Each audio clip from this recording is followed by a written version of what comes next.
A humanidade do nosso Salvador. Essa é a nossa série de estudos sobre o homem Jesus. Se você está chegando agora no nosso canal, nós temos mais 2 vídeos disponíveis aqui no nosso canal tratando da nossa série. Na primeira lição, nós vimos como o Senhor Jesus ele foi aguardado com extrema expectativa nas páginas do Velho Testamento. Na nossa última lição, nós tratamos sobre como Jesus ele foi tipificado no tabernáculo. E hoje nós falaremos sobre como nós podemos enxergar a pessoa de Jesus ou aquilo que apontava para Cristo no tríplice ofício de profeta, sacerdote e rei instituídos no Antigo Testamento. Meus amados irmãos, este estudo ele é muito importante para o nosso crescimento e para a nossa edificação. Eu tenho dito que conhecer aquilo que Cristo foi de fato e de verdade fazem toda a diferença na nossa caminhada. Ninguém segue alguma coisa sem conhecê-la. Ninguém declara apoio a alguém sem que o conheça primeiro. Então é interessante que aqueles que confessem a Jesus como Senhor e Salvador da sua vida tenham plena convicção daquilo que estão declarando. Conheçam aquilo que Jesus foi. Hoje nós falaremos então sobre o tríplice ofício. Quando nós olhamos para a história de Israel, quando nós olhamos para as instituições que haviam na terra de Israel, pelo menos 3 classes de pessoas eram ungidas: profetas, sacerdotes e reis. Todas essas 3 classes eram pessoas que recebiam unção, uma espécie de separação para o desenvolvimento dessa tarefa ou dessas tarefas. Todos os ofícios, tanto de profeta como de sacerdote, também como de rei, tinha a função de mediação ou estava ligado a este aspecto de alguma forma. Alguns homens foram ungidos para mais de um destes ofícios. Por exemplo, Moisés foi sacerdote e profeta. Davi foi profeta e rei. Então, era possível que algumas pessoas acumulassem mais de um ofício. Todavia, embora exercesse mais de uma função, é importante ficar claro para nós na lição de hoje de que os ofícios eles eram distintos em si mesmo. E mesmo aqueles que exerciam 2 ofícios precisava ter isso muito claro em sua mente. Talvez a distinção mais básica que nós poderemos oferecer em relação a estes ofícios é de que o profeta era aquele que falava em nome de Deus às pessoas. O sacerdote era o mediador e representante do povo concernente às coisas de Deus. E o rei era aquele que governava e administrava um reino como representante do Senhor. Os 3 ofícios estão diretamente ligados à mediação. São pessoas que estão interpostas, por assim dizer, entre Deus e o seu povo e desempenham a sua função sob a mão, o cuidado, o direcionamento e, acima de tudo, ao chamado do Senhor Deus. Então, esses 3 ofícios, eles apontam em última instância para a pessoa bendita de Jesus Cristo. E por isso é interessante, quando tratamos da humanidade do Salvador, levantarmos estas questões ou relacionarmos estes temas. Mas nós vamos analisar cada um desses ofícios separadamente. O primeiro ofício que nós vamos observar é o de profeta. Quem era o profeta? O teólogo Gerhard Voss ele vai dizer que há incerteza em relação à palavra hebraica para profeta, a palavra nabi. E por isso, a melhor definição de um profeta seria, nas palavras de Voss, um orador regular, nomeado por uma divindade superior. Então, Gerhard Voss vai dizer que o profeta é aquele que é um orador e alguém que é nomeado por uma divindade para que possa levar a sua mensagem. O teólogo Luiz Berkoff, ele vai na mesma direção, dizendo que é realmente isso, mas ele restringe mais um pouco, dizendo que o profeta era aquele que era designado pelo Senhor Deus, o Deus de Israel. Luiz Berkoff vai dizer o seguinte: fica evidente que a palavra designa alguém que vem com a mensagem da parte de Deus para o povo, que está a serviço de Deus, particularmente como mensageiro e que fala em seu nome. Além do mais, meus irmãos, o ministério profético ele apontava para algo muito maior. Os profetas apontavam e estavam lançando luz, por assim dizer, a um profeta muito maior e superior a eles que viria no futuro. É mais ou menos isso que Moisés escreve quando nós observamos lá em Deuteronômio, capítulo 18, versículo 14, que diz o seguinte: o Senhor teu Deus te suscitará um profeta no meio de ti, de teus irmãos, semelhante a mim, e a ele ouvirás. Esta palavra, segundo alguns comentaristas, já apontam para a pessoa bendita de Jesus. Então o ministério profético ele é, em última instância, um protótipo, um tipo, como nós dissemos lá na primeira aula, de algo que aponta para o ministério e para o serviço que Cristo vem desenvolver enquanto homem e enquanto realiza o seu ministério. Essa mensagem ela apontava para Jesus e nós podemos observar isso de maneira muito clara quando nós fazemos uma análise séria, consciente e tranquila das Sagradas Escrituras. Porque Jesus ele é o grande profeta, porque ele estava a serviço de Deus, transmitindo o que recebeu. Jesus é maior do que Moisés e Jesus ele não apenas é o mensageiro, Jesus é a própria mensagem. Prestaram atenção no que eu acabei de dizer? Jesus ele é o maior profeta, porque ele vem em nome de Deus.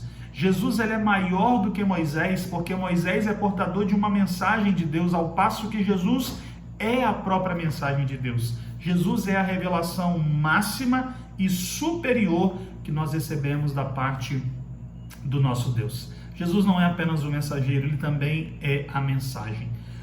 O teólogo ou o pastor Onésio Figueiredo, que também é teólogo, obviamente, comenta que os profetas falavam na terceira pessoa. E Jesus é aquele que fala na primeira pessoa. Jesus é aquele que fala de si mesmo, porque ele é o verbo de Deus que estava no princípio com Deus, por meio de quem todas as coisas foram feitas e para quem todas as coisas foram feitas. Jesus ele se apresenta e ele se denomina como profeta. Se nós olharmos para o Evangelho de Lucas, capítulo de número 13, versículo de número 33, veja só o que nos diz a palavra do nosso Deus. Lucas, capítulo 13, versículo de número 33, a palavra do Senhor, ela nos diz o seguinte: importa contudo hoje caminhar e amanhã e depois, porque não se espera que um profeta morra fora de Jerusalém. Então Jesus está falando de si mesmo.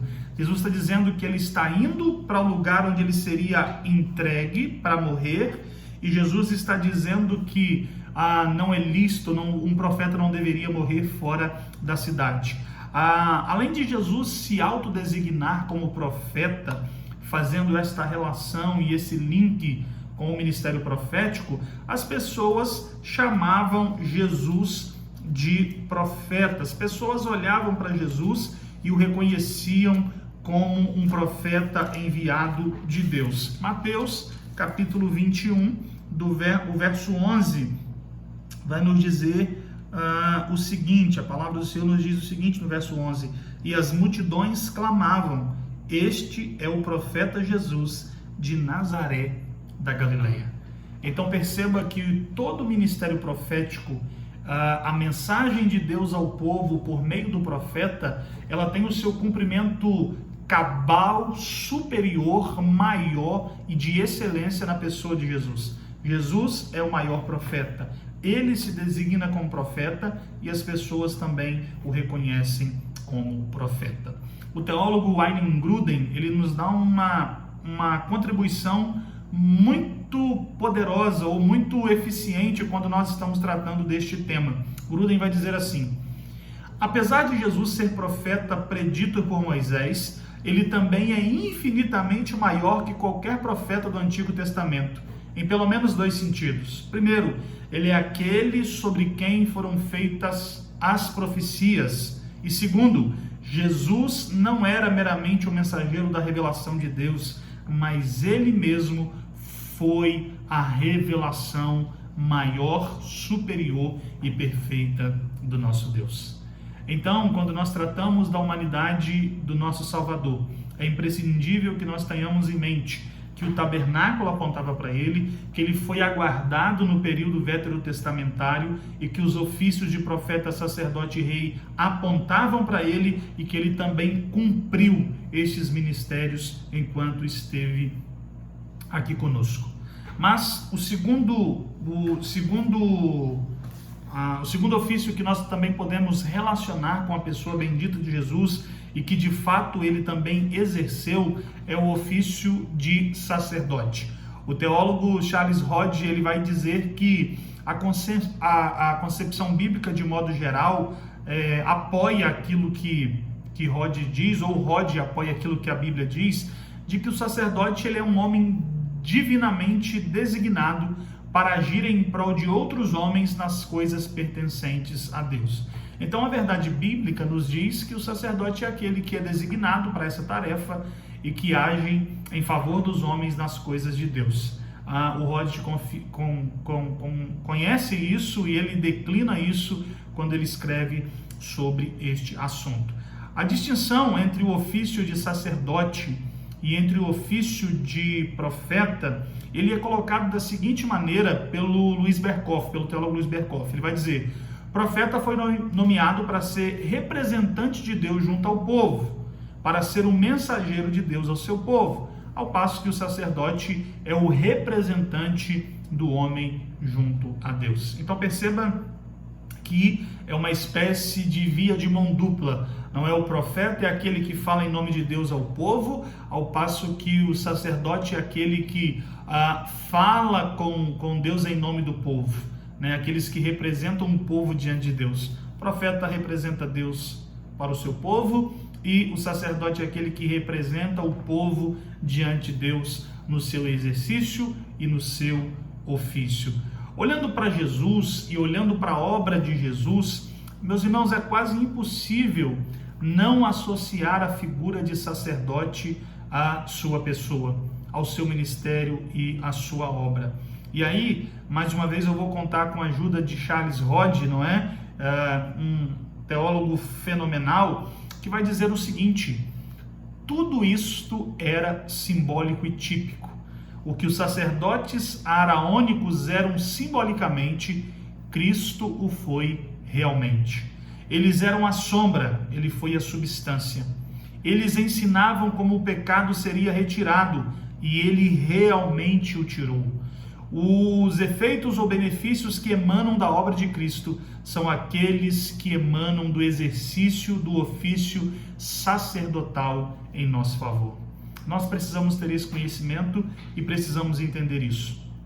Se nós não aceitarmos essa ideia de que ele é o nosso profeta, ou melhor, ele é o profeta superior, porque é a própria mensagem de que ele é o nosso sacerdote, porque não apenas ele anuncia o perdão, mas ele mesmo, como sacerdote, se apresenta diante de Deus como nosso representante, nós não conheceremos o todo daquilo que Cristo é e daquilo que Cristo fez por nós. As evidências bíblicas, meus irmãos, elas apontam para esta necessidade e para essa verdade de que Cristo ele foi o nosso sacerdote perfeito. Se nós olharmos para o texto lá no livro dos Salmos, capítulo 110, versículo de número 4, a palavra diz assim: o Senhor jurou e não se arrependerá.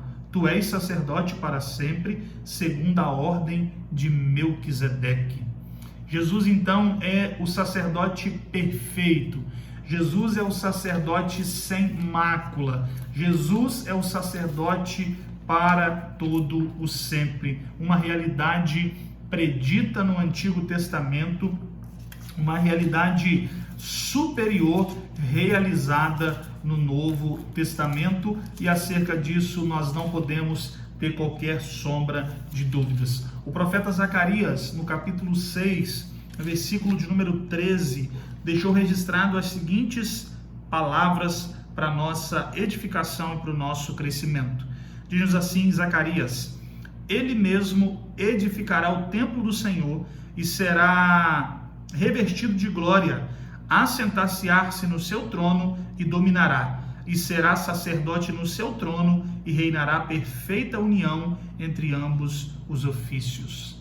Então Cristo, ele é o nosso sacerdote. Cristo, ele é aquilo que nós recebemos da parte de Deus. Ele não apenas é o sacerdote, Cristo, ele é o nosso sacrifício. Quando nós abrimos a palavra do Senhor lá na Epístola aos Hebreus, capítulo de número 3, meus irmãos, Hebreus, capítulo de número 3, versículo de número 1, a palavra do Senhor nos diz assim: por isso, santos irmãos, que participais da vocação celestial, considerai atentamente o apóstolo e sumo sacerdote da nossa confissão, Jesus, o qual é fiel àquele que o constituiu, como também o era Moisés em toda a casa de Deus. Então, ele é o nosso sacerdote. Ainda em Hebreus, capítulo 4, versículo 14, diz assim: tendo, pois, a Jesus, o Filho de Deus, como grande sumo sacerdote, que penetrou os céus, conservemos firme a nossa confissão, porque não temos sumo sacerdote que não possa compadecer-se das nossas fraquezas, antes foi ele tentado em todas as coisas à nossa semelhança, mas sem pecado. Hebreus capítulo 5, versículo 5 diz: assim também Cristo a si mesmo não se glorificou para se tornar sumo sacerdote, mas o glorificou aquele que lhe disse: tu és meu filho, eu hoje te gerei. Hebreus capítulo 6, versículo 20, é bom que nós tomemos esse exemplo para solidificar aquilo que nós estamos dizendo. Nos diz, Hebreus 6, 20, onde Jesus, como precursor, entrou por nós, tendo se tornado sumo sacerdote para sempre, segundo a ordem de Melquisedeque. Então Jesus, ele é aquele que adentra o Santo dos Santos, por assim dizer, e como nosso sacerdote apresenta ao Pai o sacrifício perfeito para perdão dos nossos pecados. Além do mais, Cristo não é apenas o nosso sacerdote, Cristo também, ele é o nosso sacrifício. Cristo, ele é o Cordeiro que morre para que eu e você tivéssemos o nosso pecado perdoado. Então esse ofício também já apontava para a pessoa bendita de Jesus. Sobre o fato dele ser sacerdote segundo a ordem de Melquisedeque, o escritor e teólogo John Owen, ele vai dizer o seguinte: para sempre, não deve ser interpretado no sentido absoluto. Cristo é sacerdote para sempre, na execução do seu ofício até que esteja finalizado, a fim de trazer salvação a todos os eleitos. A nova aliança continuará até a consumação. Portanto, quando o mundo presente, inclusive a dispensação da nova aliança, terminar, todos os ofícios mediadores de Cristo e as consequentes atividades destes ofícios cessarão. Quando o Owen está comentando aquele texto dizendo que ele será sumo sacerdote segundo a ordem de Melquisedeque para sempre, ele está dizendo que esses ofícios duram enquanto a dispensação em que nós estamos inseridos agora, né, no pacto da graça, debaixo da égide da graça, ela vai continuar. Cristo é aquele que continua intercedendo por nós diante do nosso Deus, e aquele certamente que irá resgatar o seu povo de uma vez por todas. Mas existe ainda um terceiro ofício que aponta para a pessoa bendita de Jesus e que é necessário que nós também mencionemos quando nós tratamos da humanidade do Redentor. Seria o ofício de rei, profeta, sacerdote e rei. O ofício de rei. Quem que é o rei? O rei é o representante, né, para governar e administrar o povo como um representante da parte de Deus.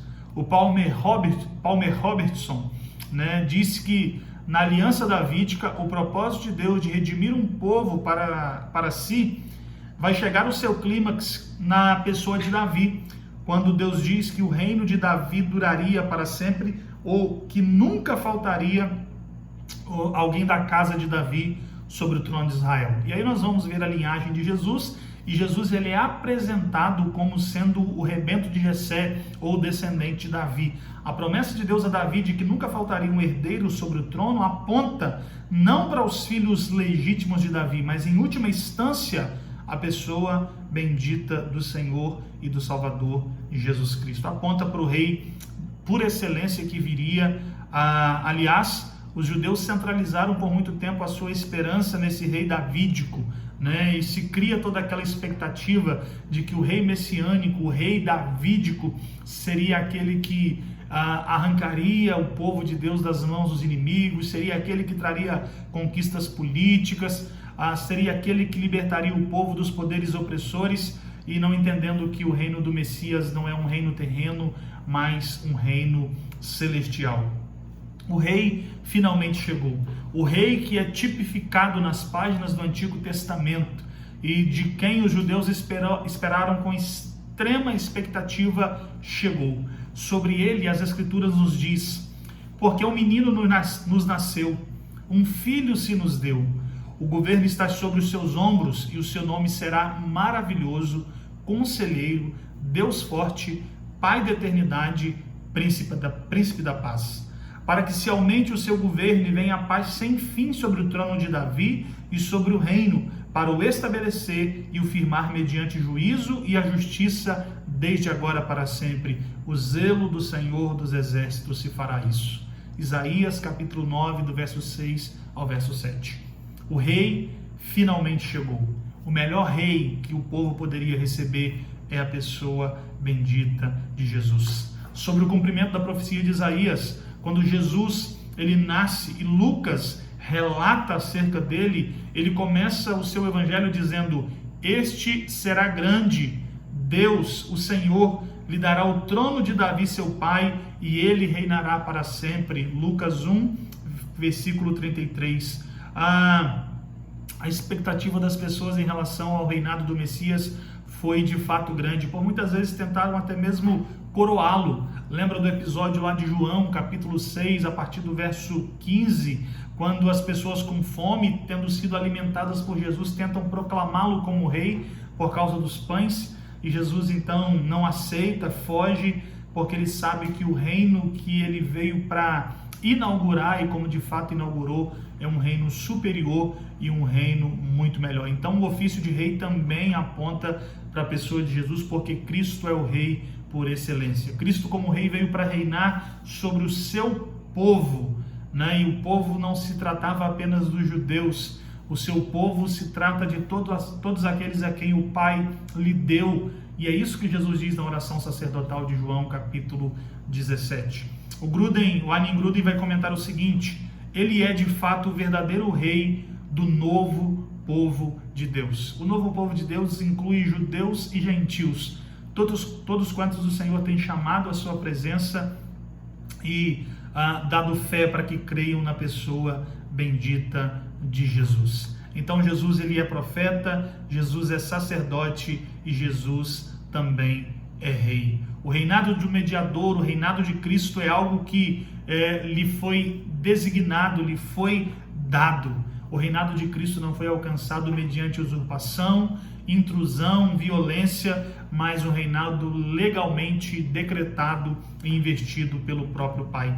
De modo que tudo quanto nós possuímos agora e todas as benesses que nós podemos alcançar no reino de Cristo Jesus nos advém através da sua obra e através dos seus ofícios. O Rod mais uma vez vai dizer assim: e a salvação que recebemos de suas mãos inclui tudo quanto um profeta, um sacerdote e um rei fariam. No mais elevado sentido destes termos, somos iluminados no conhecimento da sua verdade, somos reconciliados com Deus por meio da sua morte sacrificial e somos libertos do poder de Satanás e introduzidos no reino de Deus. Tudo o que pressupõe que em um só tempo faria o nosso Redentor como profeta, sacerdote e rei. A pergunta 23 do breve catecismo de Westminster vai inquirir o seguinte: que ofícios Cristo exerce como nosso Redentor?